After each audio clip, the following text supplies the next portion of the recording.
Every bite you take is telling your body what to do. The question is, are you feeding it life, or are you feeding the system that profits when you stay weak?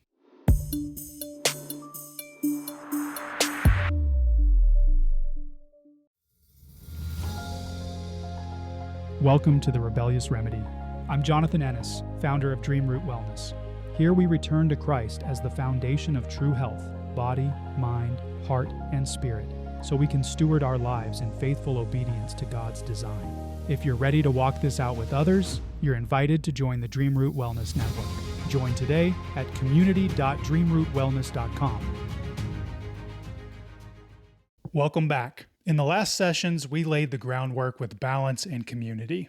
Then we moved into the physical evergreens trifecta of sleep, eat, move, starting with sleep. Now we turn to the next physical evergreen, eat. And before you roll your eyes thinking this is just another lesson on carbs, calories, macros, and whatever new superfood the health world is obsessed with this week, let me make one thing clear. Nutrition has been hijacked. Big food and diet culture have taken something God designed to be simple and good and turned it into a battlefield of confusion, guilt, manipulation, and dependence. They want you chasing labels, counting calories, buying fake health foods, obsessing over trends, resetting every Monday, failing inside a system that was never built to set you free. We're not here to play those games because only Jesus can set you free. Jesus says in John chapter 8, verse 36, "So if the Son sets you free, you will be free indeed." You guys, as believers in Christ, we know that our bodies are temples of the Holy Spirit, and we are called to glorify God with our bodies. 1 Corinthians chapter 6, verses 19 and 20 tell us this. So this is not about dieting. It's about nourishing your body in a way that honors Christ. It's about nourishing your body the way it was created to be nourished. And that matters because the food we eat isn't passive. Food is doing something. It's more than fuel. Food is instruction. Every bite you take tells your body how to function, how to repair, how to perform, and how to adapt. That means when you eat real, whole, nutrient-dense food, you're giving your body clear instructions. But when food is stripped down, chemically altered, dyed, preserved, flavored, engineered, and then sometimes even sold back to you as healthy, those instructions get scrambled. And when those instructions get scrambled long enough, the effects show up everywhere. It shows up as inflammation, energy crashes, cravings, brain fog. It shows up as poor recovery,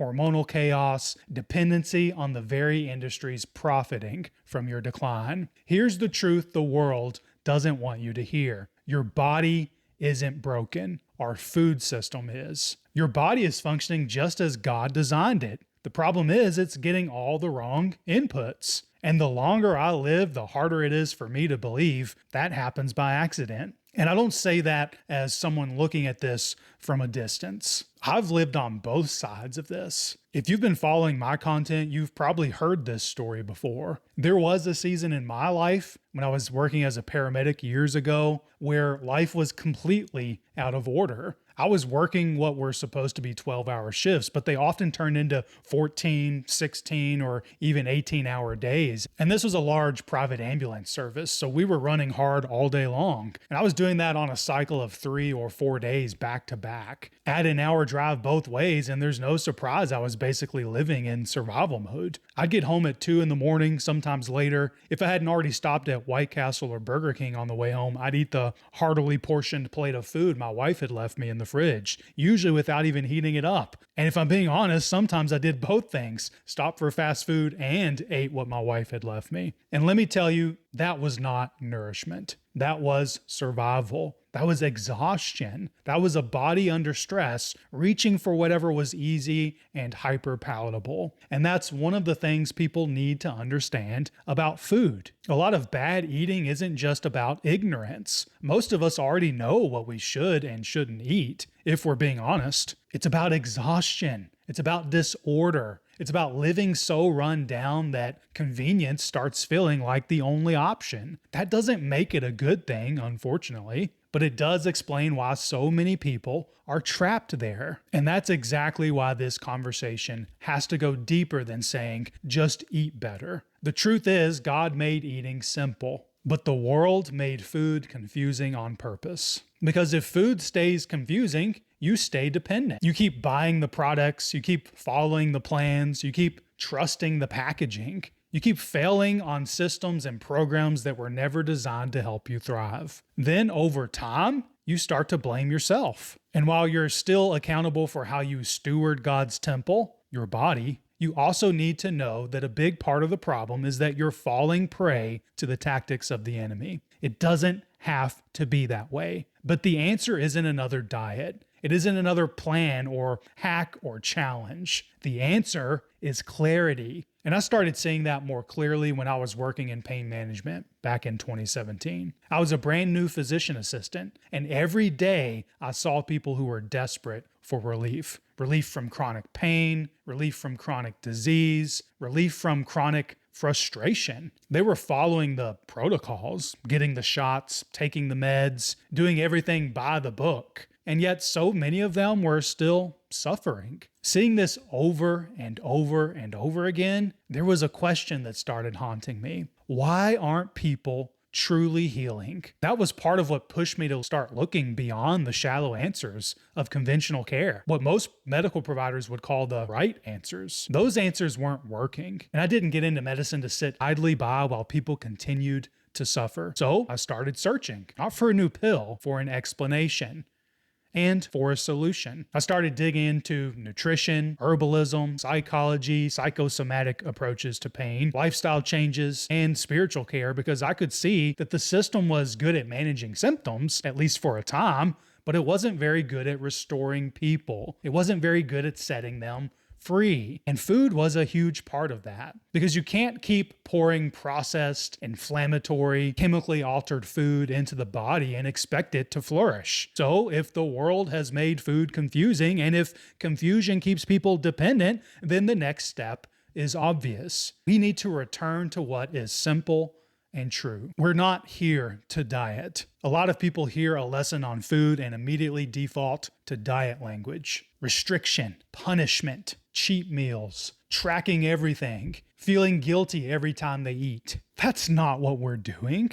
This isn't about becoming food obsessed. It's about becoming wise. It's about returning to something simple. Eat food that's as close to how God made it as you can. Not the counterfeit versions, the imitations, not the marketed versions, not the heart-healthy, low-fat, sugar-free, brightly labeled versions. The real thing. Because the more a company has to convince you a product is healthy, the more likely it is that it's not. And once you strip away all the noise, what you're left with is not 1,000 strict nutrition rules. You're left with a few simple ones. If you want to stop chasing food trends and start eating in a way that actually supports your health, you don't need 20 rules. You need just a few. 3 of them, in truth. Here they are. Number 1, eat natural whole foods. Number 2, consume at least 0.7 grams of protein per pound of target body weight daily. Number 3, drink at least 2 liters or about half a gallon of water daily. That's the core. Simple, strong, repeatable. Let's walk through these in more detail. Number 1, eat natural whole foods. This is the first non-negotiable. If you simply prioritize whole, minimally processed foods, you'll already be eating better than most people trying to eat healthy in today's culture.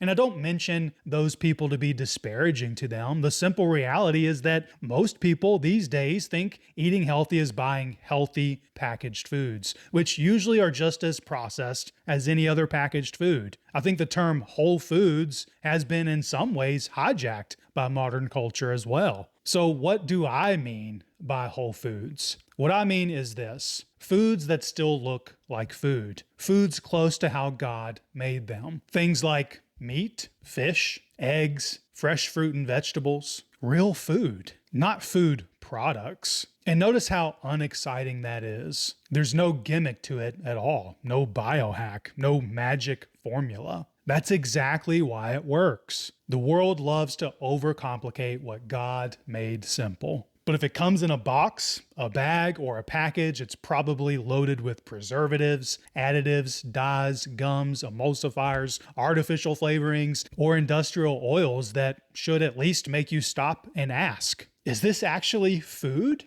Or is this a product pretending to be food? Now, that doesn't mean every packaged food is automatically terrible, although most of them are. What it does mean is that packaged foods shouldn't get the benefit of the doubt. At a minimum, you should be reading the ingredients list on everything you pick up. Here's a simple rule I like to see people follow. If you have to do packaged food, keep it as close to real as possible. Minimal ingredients, recognizable ingredients, and when possible, 3 ingredients or less. That last one alone will easily eliminate the majority of the bad stuff. And once you start looking at processed food honestly, one issue keeps showing up over and over again. If there's one thing buried in processed food that people need to start paying attention to, it's linoleic acid from seed oils. I wrote all about linoleic acid in my blog post on the hidden pitfalls of linoleic acid and seed oils. If you want a deep dive, I'm going to put that link in the description or show notes. But here's the short version.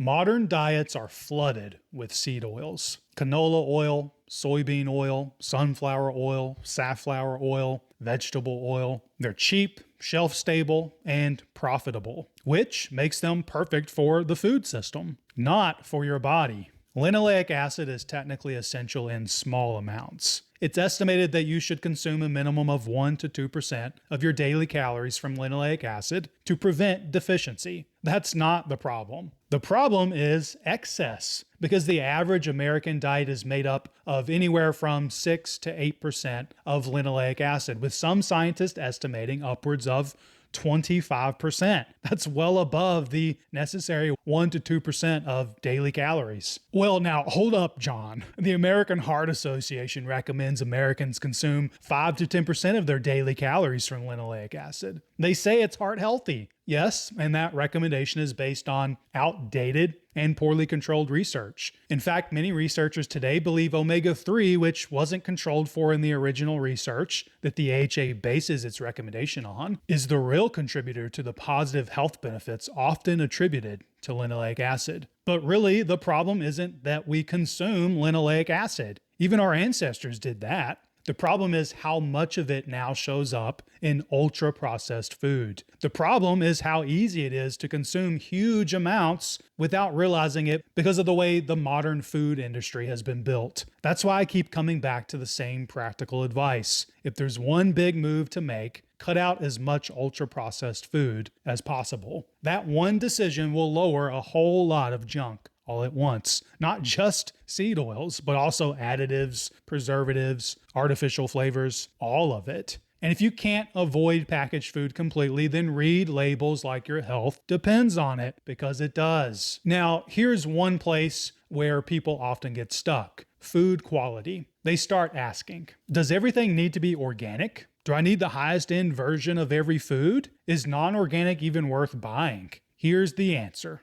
If cost is an issue, focus on whole foods first. That matters more. Non-organic whole foods are still light years better than ultra-processed junk. Don't let the idea of perfection stop you from making positive progress. Start with real food. Then improve quality where you can as you go and as you can afford. And once food quality starts improving, the next major lever is what you're building those meals around. That brings us to the second rule. Number 2, consume at least 0.7 grams of protein per pound of target body weight daily. Protein is the second non-negotiable of nutrition. It's not just for bodybuilders. It's one of the most important nutritional priorities for building a stronger, more resilient body. And one of the biggest mistakes people make with protein is assuming the standard protein recommendation, which is a minimum of 100 grams daily as of January 7th, 2026, is automatically optimal.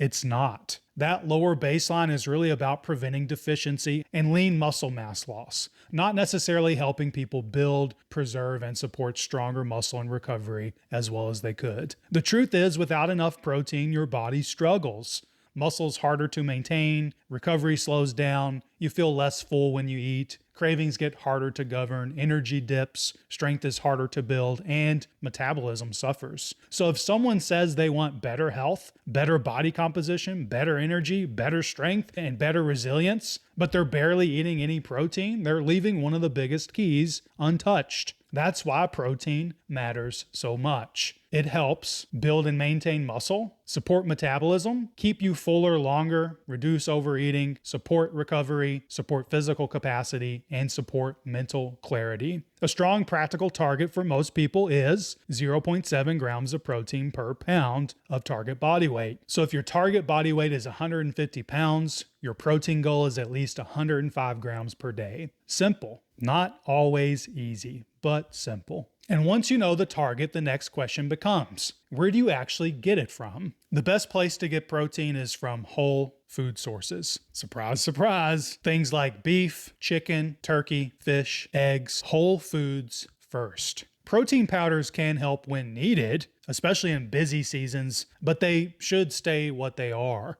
a supplement, not a foundation. And if you use one, keep it clean. Minimal ingredients, no artificial junk, no dessert masquerading as nutrition. Now, once food quality and protein are in place, there's one more basic thing people constantly overlook. And that's number 3. Drink at least 2 liters of water daily. Most people are more dehydrated than they realize. And the problem is that dehydration doesn't always show up dramatically. Sometimes it just feels like fatigue, brain fog, poor digestion, sluggishness, headaches, low energy, and poor focus. Water matters because it supports metabolism, energy, digestion, kidney function, recovery, physical performance, and waste removal. A strong baseline target is at least 2 liters or about half a gallon of water daily. More if you're sweating heavily, highly active, or living in a hot climate. Now, I don't want to overstate this and turn hydration into magic. Water isn't a miracle cure, but it is foundational. And there's actual evidence that moving people from low habitual intake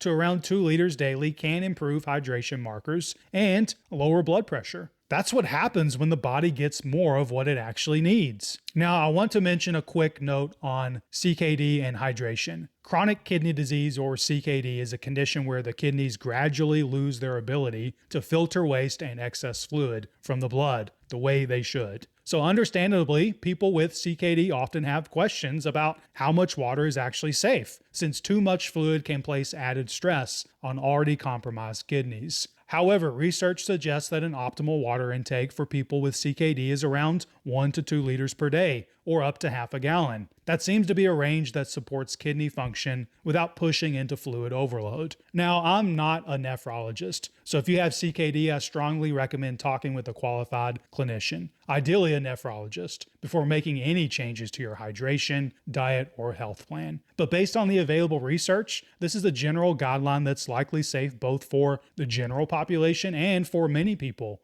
managing CKD. Again, don't take my word for it. Check with your clinician. And with that said, I want to make sure the heart behind this whole session is clear. This is not about restriction. This isn't about becoming paranoid around food. It's not about making meals miserable. It's about restoration. That's the mindset I want you to keep. How can we restore health and wellness within the body of Christ as stewardship under Christ? And I had to learn that the hard way too. There was a time in my life where I was overweight, exhausted, unhealthy, and eating in a way that matched the chaos of my life. I wasn't thinking in terms of stewardship. I was thinking in terms of making it through the day. And to be honest, there are times where I'm still that person. Times where I backslide, I lose motivation or lose focus and stop doing the simple things that matter, the things that really move the needle. There are times I neglect my body, I neglect God's temple, and I neglect my relationship with Him. That's how a lot of people live. And when you live that way long enough, you start mistaking dysfunction for normal. But God didn't design your body to run best on drive-through food, fake health products, and chemical convenience. He gave you a body capable of incredible things. Stop fueling it with man-made junk and then acting shocked when it feels terrible. Start nourishing it with food that actually supports life. And once you do that, a lot of things get easier. Energy gets steadier, meals get simpler, cravings calm down, thinking gets clearer, follow through gets easier. Not because you found a gimmick, but because you stopped fighting your own biology. You stopped fighting your own design. So now that we've established the mindset, let's turn it into action. But first, let's recap. This week's focus is simple. The 3 non-negotiables of nutrition: eating real, God-created food versus processed imitations, prioritizing protein first, and hydrating with half a gallon of water daily. It's not food obsession, it's clarity. And clarity needs practice. So now it's your turn. You're going to take what you learned and put it into practice. And to help you put this into practice, I created a free guide called the 7-Day Temple Fuel Reset. Download it using the link in the description or show notes. You're going to build a simple, actionable plan to move away from processed foods and toward real, nutrient-dense foods. You're going to audit your current eating habits, identify your biggest processed food culprits, and build simple food swaps you can actually live with. Let's walk through these steps. Step 1, audit your current eating habits. Take note of everything you've eaten over the last 3 days. No judgment, no editing, no pretending. Just observation. Then identify which foods were whole, natural, nutrient-dense, and which foods were processed, packaged, and loaded with additives or built more for shelf life than for health. Step 2, audit your pantry. Go open your pantry, cabinets, fridge, or wherever your regular food lives. Make a list of the processed or packaged foods you keep around consistently. Look at the ingredients. Pay attention to things like seed oils, added sugars, preservatives, artificial flavorings, dyes, or hard to pronounce chemicals. Write down the ingredients that keep showing up. Because if the same junk keeps showing up everywhere, that tells you something. It tells you where you need to start making a change. Step 3, identify the culprits. Once you've done the audit, highlight the biggest recurring sources of processed food in your life. Ask yourself, what do I keep reaching for? Why do I keep reaching for it? Is it convenience, habit, comfort, stress, laziness, poor preparation? This part matters because if you don't try to understand why you keep reaching for the wrong foods, you'll keep repeating the same pattern. Step 4, build your whole foods plan. Now choose 3 simple food swaps. Not 20, not a total life overhaul in one afternoon, just 3. Here are some examples. Swap sugary cereal for plain oatmeal and fruit. Swap soda for sparkling water. Swap packaged snack bars for Greek yogurt or fruit and cheese. Swap frozen ultra-processed dinners for simple meat, rice, and vegetables. Swap chips for boiled eggs, fruit, or cheese. Make the swaps simple. Make them realistic. Make them foods you'll actually eat. Then set one practical goal. Eat at least one whole food-based meal every day for the next week. And if you want to go further than that, great. But start with a commitment you can actually keep. Step 5, reflect and share. Ask yourself, what surprised me during the audit? What processed foods are showing up most often? What changes am I making? What feels easy? What feels hard? Then share your reflections in the Dream Root Wellness Network. Not because you need applause, because clarity grows when you bring things into the light, and because other people are fighting some of the same battles. So let's close this out with 1 Corinthians chapter 10, verse 31, which says, "So whether you eat or drink or whatever you do, do it all to the glory of God." That means nothing in life, including your food choices, is disconnected from your faith. It's all part of your stewardship. This isn't about earning righteousness through food. It's about learning to honor God in how you nourish the body He gave you. Your health isn't going to come from a package that says low fat, sugar-free, heart healthy, or high protein. It's going to come from eating food closer to how God made it. Simple, whole, nourishing. But we're not changing just your menu. We're changing your mindset. So stop letting the world tell you what food is. Return to what's real. And next session, we're going to turn to the third and final part of the physical trifecta, move. Because once you begin reclaiming sleep and food, the next step is learning to use the body God gave you, not just to avoid weakness, but to build strength, resilience, and readiness for the work He has called you to do.